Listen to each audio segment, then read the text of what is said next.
fantatrareo tsara ihany koa fa misy ny asa dezabe atao amin'ny ministère fiarovam-pirenena amin'ny fanamboarana ny atao hoe document de stratégie rehetra na ny politique de défense zany na ny atao hoe concept de défense zany atao hoe livre blanc zany satria tsika anatin'ny fotoana tsy ela ntsony a dia merina indray ny fandrafetana ny rafitry ny filoalondahy zany hoe restructuration filazana zany a fanitsina ny rafitry ny filoalondahy tena marimarina tokoa satria averisika aminao tsara hoe ty ny tafika napakapaka manao ahoana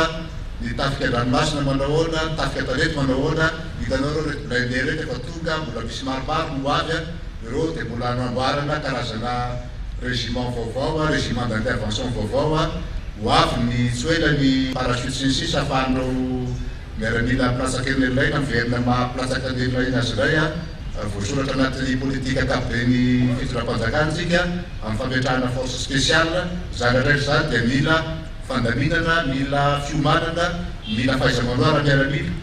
satria atsika tsy maintsy hita taratra hoe aitsika ny asatsika ary tena miaramila tena vonona mba mampiasa anao fitaovanareo satria fiditsika fotsiny fitaovana nefa na mitondrasitra itsika na hitifitra amin'ilay basy vaovao zay ho azy tsy ho aitsika atao fa zavatra tsy mety zany fa dia misy zany mia fanitsina ny rafitry ny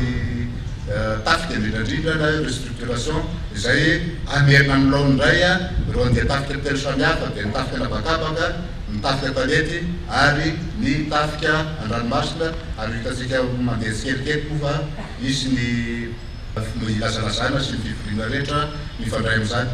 ao ihany koa ny saritaty dezabe izay tsy maintsy tanterahana voalohany volana desambra ho avy zao a ijerevantsika ny tena fahaiza-manaotsika miaramila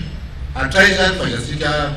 karaha manao baiko manao planification hatray zany fahaizany tafika manatanteraka ny baiko any amin'izay defasana azy na mitafika labakabaka io a na mitafika talety io na mitafika ranomasina sy maintsy mihetsika daoly a reo rasa mandiaka rehetra reo ary amizay hitatsika tsara hoe tandrifitsika tsara ve ny asatsika raha commandana brigade ianao na commandant de régiment anao na commandant de compagnie anao na chef de section anao na chef de groupe anao na chef d'équipe anao hainao ve ny asanao zay zany noezaka ataotsika anatin'ny telo volana fahatelo ankoatra ny fanamboarana amin'ireo base opérationnel avancé misy 10 mety Madagasikara zay afaka mandray 80 pax zare olona valopolo zay ataotsika ny tsara tanàna efa notanana ny efa napetraka ny vato voalohany vato fehizorono zany misy any Morafeny be Yakora any Mbato-Finandrana any Kilizato misy any Kandaky 5 zany dezabe zay amboarina anay olona valopolo isaky ny camp vaovao ary tamy manara-penitra afaka mandray hélicoptère dia misy ihany koa reo détachement spécial de sécurité à 20 pax zare mandray olona roapolo zay efa manomboka ihany koa ny asa mikasika an'izany any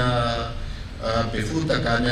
Vondrozo any Bofombe ary Baivatanana any Ambohimasoa ary mipetraka amin'ny toerana tena misy ndalo daholo reo toeranareo a ary hotikana filoham-pirenena ny fametrahana ny vato voalohany anatin'ny fotoana